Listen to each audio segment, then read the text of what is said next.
19h, bonsoir à tous, ravi de vous retrouver. Tout de suite les titres de l'actualité. Conformément aux instructions du président de la République Abdelmadjid Tebboune, 76 ressortissants algériens bloqués en Roumanie sont rentrés au pays. Ils ont été rapatriés hier soir à bord d'un avion spécial d'Air Algérie. Tous ont salué les efforts des autorités algériennes.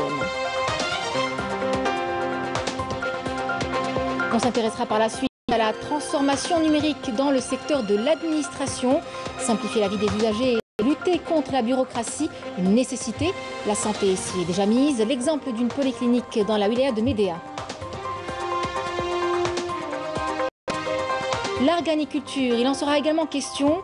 La conservation des forêts de Mestaranem s'attelle à promouvoir la multiplication et la protection de l'arganier. Les résultats d'une première expérience pilote dans la wilaya se sont avérés encourageants.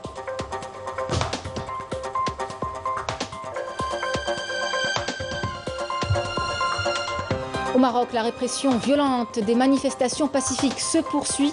Plusieurs enseignants contractuels revendiquant l'amélioration de leur conditions socio-professionnelles ont été arrêtés, blessés, mais restent déterminés à poursuivre leur combat.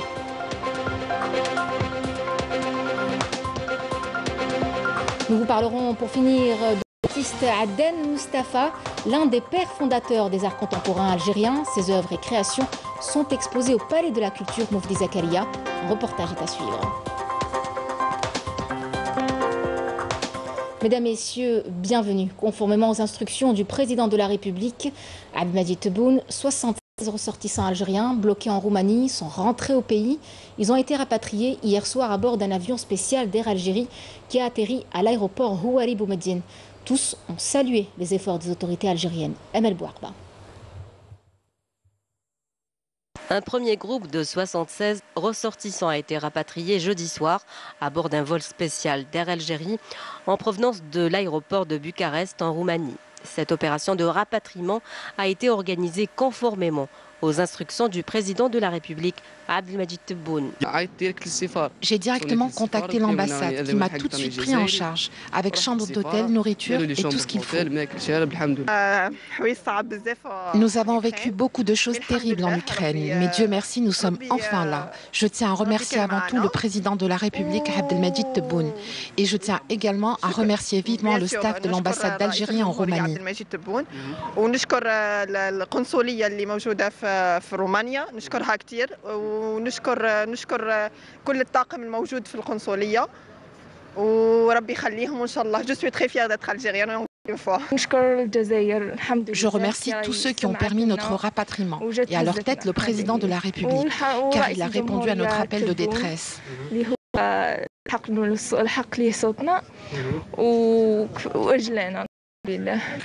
Je les remercie du fond du cœur, que Dieu les bénisse. Je remercie tous ceux qui ont participé à notre rapatriement. Toutes les dispositions nécessaires ont été prises au niveau de l'aéroport international d'Alger dans la mobilisation d'équipes médicales afin d'assurer des tests anti-Covid et une prise en charge psychologique de nos ressortissants. Ils nous ont accueillis à l'aéroport, ils nous ont bien pris en charge.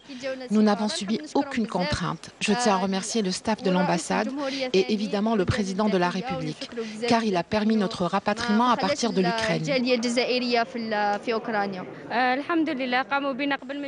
On nous a fait la PCR et on a trouvé le bus qui nous attendait pour nous transporter. Tout nous a été facilité au niveau de l'aéroport. Je tiens à remercier l'ambassade d'Algérie en Roumanie et en Ukraine. Et bien sûr le président de la République de nous avoir permis de rentrer chez nous.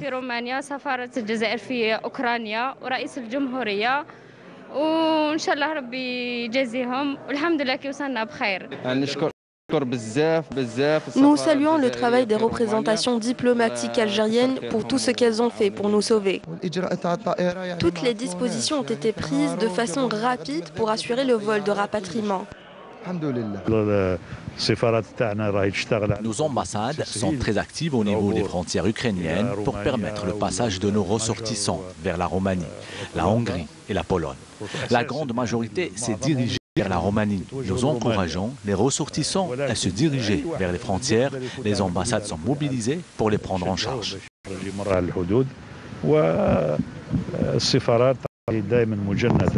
Un hommage donc aux autorités du pays et beaucoup d'émotions et de joie de retrouver leur patrie et leur famille.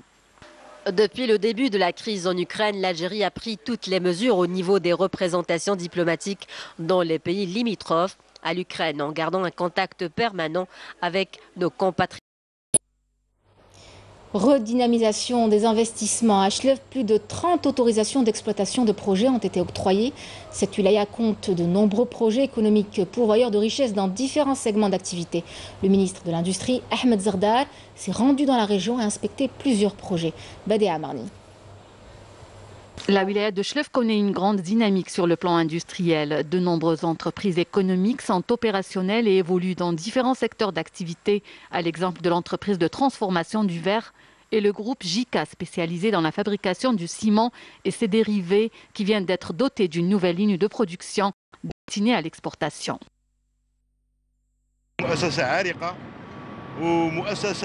C'est une entreprise leader dans son domaine qui a su s'imposer au fil des années grâce aux efforts de ses employés et de son staff dirigeant pour mettre sur le marché un produit conforme aux standards internationaux.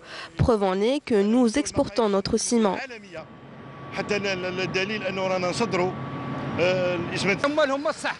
Nous travaillons beaucoup pour développer notre entreprise et la hisser à la place qui lui sied. Le tissu des petites entreprises de Chlef s'est également développé, à l'exemple de cette entreprise spécialisée dans la fabrication de produits pharmaceutiques qui a bénéficié d'une autorisation exceptionnelle d'exploitation dans le cadre de la levée du gel sur les investissements.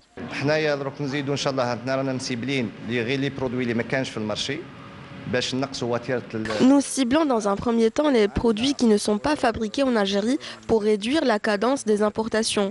Nous allons certifier cette unité aux normes ISO. Nous avons un projet d'extension pour fabriquer les produits injectables et biosimilaires.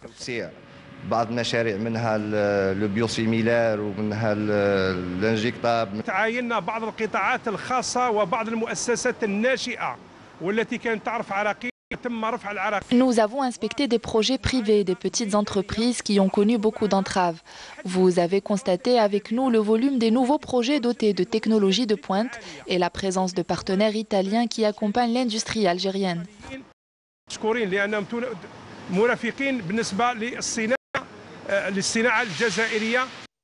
Beaucoup d'investisseurs à Chlef ont obtenu des autorisations d'exploitation exceptionnelles. Le nombre total des projets dégelés a atteint les 600 au niveau du territoire national. Et on vous parle à présent de transformation numérique dans le secteur de l'administration. Il s'agit là de simplifier la vie des usagers et surtout de lutter contre la bureaucratie qui n'est à vrai dire plus un choix mais une nécessité. L'exemple ce soir à Ouargla, Marim Tamis. Accélérer le processus de numérisation des administrations publiques est devenu une nécessité pour améliorer la qualité des services proposés aux citoyens. Pour ce faire, il est désormais inévitable à court et moyen terme de mettre en place un système moderne élargi à tout le territoire avec la mobilisation de tous les moyens humains et matériels pour atteindre cet objectif. Ce qui permettra avant tout un gain de temps considérable, mais aussi une économie de consommables. L'Algérie aujourd'hui importe 1,2 million de tonnes de papier d'une valeur de 400 millions d'euros. C'est une lourde facture et cela à cause de l'utilisation excessive des papiers dans les administrations. La présence de l'entreprise sur une plateforme digitale est déjà un grand pas vers la transition numérique, en plus de l'utilisation des techniques d'information et de communication. Les techniques d'information et de communication. Cela permet aux entreprises algériennes de collaborer avec différentes entreprises étrangères et atteindre la qualité requise en matière de gestion et de production. Afin de développer l'utilisation des TIC dans les administrations et d'assurer une formation pratique aux entreprises publiques et privées, une rencontre nationale s'est tenue autour de la numérisation des documents administratifs et techniques parrainée par le ministère de la Numérisation et des Statistiques. L'objectif principal de cette rencontre est de rapprocher les entreprises publiques et privées des acteurs activant dans ce domaine et les sensibiliser quant à l'importance de la transition numérique. Le point de départ est de numériser les documents et les procédures administratives pour réussir le processus de transition numérique et améliorer par conséquent le service public. À l'heure de la révolution numérique, le recours aux nouvelles technologies tient une place essentielle dans le monde des entreprises, un moyen efficace pour accroître les performances. Une étape qui devrait en appeler d'autres, et c'est justement le cas pour le système de santé. Le secteur se numérise peu, comme au niveau de cette polyclinique dans la wilaya de Médéa, où la e-santé a permis une meilleure prise en charge des patients avec un gain de temps non négligeable. Fini les longues files d'attente dans cet établissement de santé de proximité de la wilaya de Médéa. La numérisation a considérablement simplifié la prise en charge des malades. Nous avons informatisé le système de gestion, notamment pour les entrées et les sorties des malades. Cela a été généralisé à plusieurs polycliniques de la région.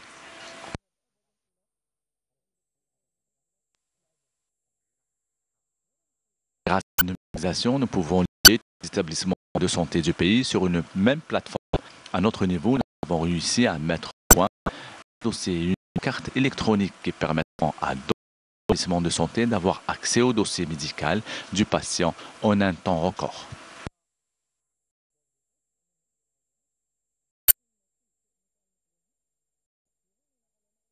Une carte médicale personnalisée qui regroupe un accès à toutes les informations du patient. Une nouveauté très bien accueillie par les malades et aussi par le personnel de santé. Il n'y a plus de problème de gestion, c'est vraiment un gain de temps. Grâce à ce système, nous pouvons savoir combien de malades sont dans la salle d'attente, et cela sans avoir à se déplacer. Avant même que le patient n'entre dans la salle de consultation, nous pouvons savoir grâce à sa carte médicale si ce dernier a des antécédents médicaux ou chirurgicaux. La e-santé, une révolution dans le système de gestion, une opération que le secteur de la santé prévoit de généraliser à toute structure sanitaire du pays. Vous n'êtes pas sans savoir que l'arganier est un arbre endémique rare et riche en vertus. La conservation des forêts de Mesdranem, en collaboration avec des pépinières, s'attelle à promouvoir sa multiplication et sa protection.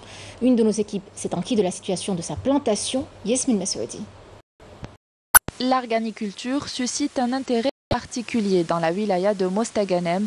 Les résultats de la première expérience pilote de la plantation de cet arbre endémique très rare et aux multiples vertus se sont avérés encourageants. Vers la fin des années 90, nous avons lancé un pilote qui consiste en la plantation d'arganier dans 5 périmètres différents. Nous tentons d'obtenir des semences viables pour obtenir par la suite des plants. Là, nous environ 210 arbustes. Chaque année, nous tentons d'étendre des périmètres de plantation. Notre but est de concevoir un peuplement porte-graines.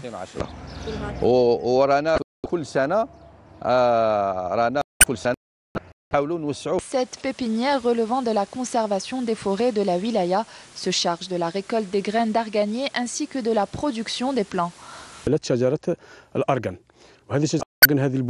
Ces dernières années, nous accordons une importance particulière à la plantation de l'arganier. Les graines proviennent principalement des périmètres de Sidia et de Barrahal.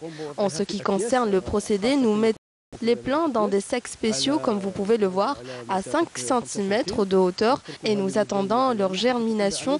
Nous gardons les plants dans la pépinière durant 2 années pour qu'ils puissent s'adapter au climat avant de les planter. Le commerce d'arganier constitue de nos jours une véritable peine économique du fait de la demande croissante sur les marchés extérieurs, notamment par les industries cosmétiques. Le ministère de l'Agriculture a alloué l'année dernière une enveloppe de 93 millions de dinars pour développer la culture de l'arganier. Le programme national à l'horizon 2020 a également été élaboré pour réhabiliter et développer les arbres fruitiers résistants, dont l'arganier. Nous sommes le 4 mars, journée mondiale de lutte contre l'obésité. Considérée comme une épidémie mondiale par l'OMS, l'obésité n'a cessé de progresser dans le monde ces dernières années. 800 millions d'entre nous vivent avec cette maladie et des millions d'autres sont à risque. Quant à l'obésité infantile, elle devrait augmenter de 60% au cours de la prochaine décennie pour atteindre 250 millions d'ici 2030. Et c'est chez nous. En Algérie, les chiffres mettent en avant une consommation de 30 kg de sucre par habitant et par an, soit 10 kg de plus que la moyenne mondiale. L'industrie agroalimentaire et notamment les producteurs de boissons et de jus sont pointés du doigt. C'est pourquoi le ministère du Commerce imposera une nouvelle réglementation qui fixera le taux du sucre à 10,5% dans les boissons. Emel Bouarba. Chiffre on ne peut plus éloquent. Les Algériens consomment 55 litres de jus et de soda par an et par habitant, selon des données avancées par le ministère du Commerce. Des produits à forte teneur en sucre qui ont des répercussions énormes sur la santé, représentant un facteur favorisant l'obésité, notamment chez l'enfant. Les pouvoirs publics veulent mettre leur holà et amener les producteurs à limiter le taux de sucre. À cet effet, une nouvelle réglementation devrait voir le jour prochainement. La moyenne de la consommation du sucre total, elle est de 140 grammes par litre pour les boissons à base de jus et les boissons rafraîchissantes. Donc les sodas, les boissons gazeuses, les extraits, les boissons d'extrait de thé, les boissons énergisantes. L'opérateur économique va réduire cette teneur à 105 grammes par litre. Par rapport au jus de fruits, la nouvelle réglementation interdit l'ajout de sucre. Donc, il n'y aura pas de sucre par rapport au jus de fruits et le jus de légumes. Pour le texte des boissons, il est adopté au niveau du secrétariat général du gouvernement. L'opérateur économique doit mentionner la quantité de sucre ajouté. Il faut dire que le nombre de producteurs de boissons s'est multiplié ces dernières années. Une grande majorité échappe totalement au contrôle avec des produits hors normes, d'où l'importance d'assainir la filière. Il faudrait qu'il y ait des normes que tout le monde est tenu d'appliquer. C'est dans ce sens-là que nous avons proposé, ça fait déjà maintenant depuis 2018, le règlement technique algérien qui touche tout ce qui est jus, nectar de jus, tout ce qui est boisson à base de jus, tout ce qui est boisson aromatisée, tout ce qui est jus de légumes. Le problème qui reste posé, c'est qu'au jour d'aujourd'hui, vous avez au niveau des boissons, nous sommes organisés et les producteurs ont commencé à le mettre sans attendre qu'il y ait une réglementation. Et les membres détiennent 85% de la consommation nationale. Donc c'est important. Mais on aurait souhaité que les autres aussi l'appliquent. Donc d'où l'importance d'assainir le secteur. D'assainir le secteur au profit du consommateur. Le consommateur est donc appelé à faire preuve de vigilance pour préserver sa santé. D'autant que les Algériens sont de grands amateurs de sucre avec plus de 30 kilos par habitant et par an, soit 2 fois plus que la moyenne.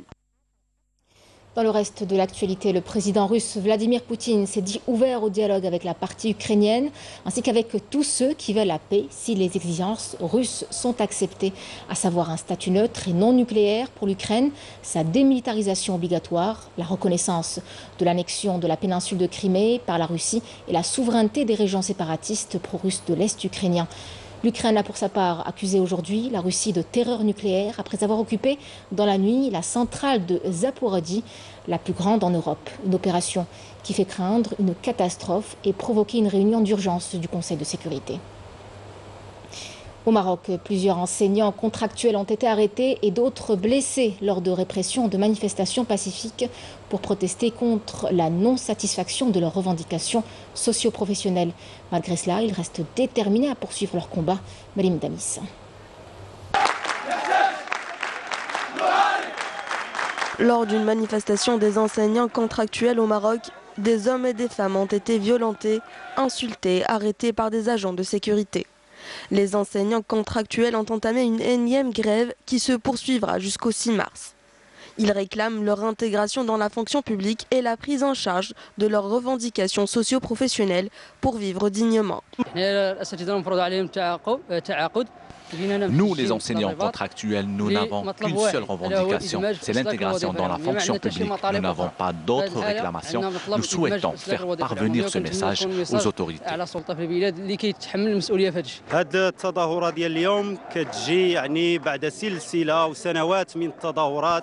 Après une longue série de manifestations, nous sommes sortis encore une fois pour réclamer la fin du statut enseignant contractuel. C'est le seul slogan de la coordination nationale des enseignants. Hier, plusieurs personnes ont été arrêtées et battues par les forces du Makhzen.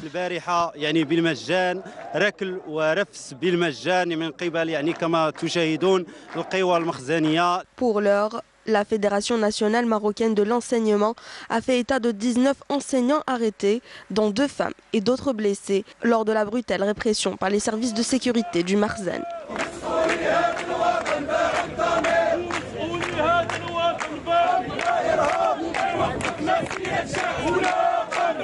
Le ministère fait la sourde oreille et nous sommes surpris de voir toutes ces arrestations. Près de 20 personnes ont été arrêtées. Nous voulons savoir où veut en venir le gouvernement.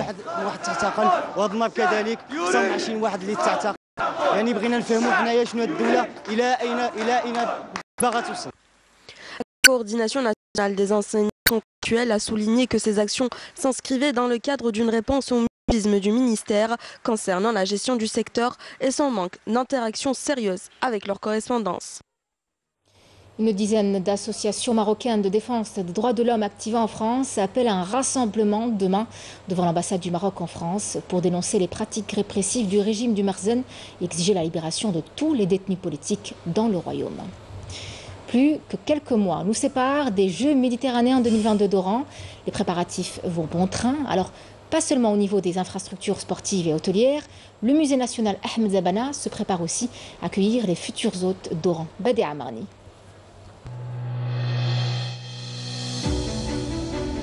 C'est au cœur même d'Oran, ville méditerranéenne, qu'est implanté l'un des plus anciens musées du pays, le musée national Ahmed Zabana, un espace qui conserve précieusement un pan de la mémoire de cette région et qui préserve son histoire et celle de l'Algérie.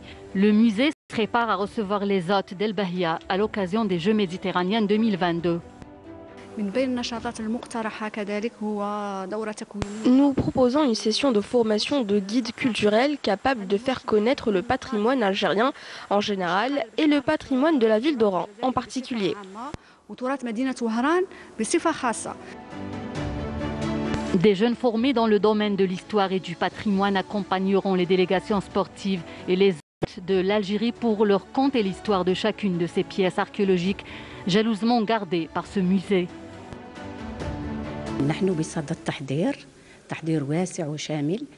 Nous sommes en phase de préparation de certaines salles du musée qui ouvriront leurs portes au public lors des Jeux méditerranéens.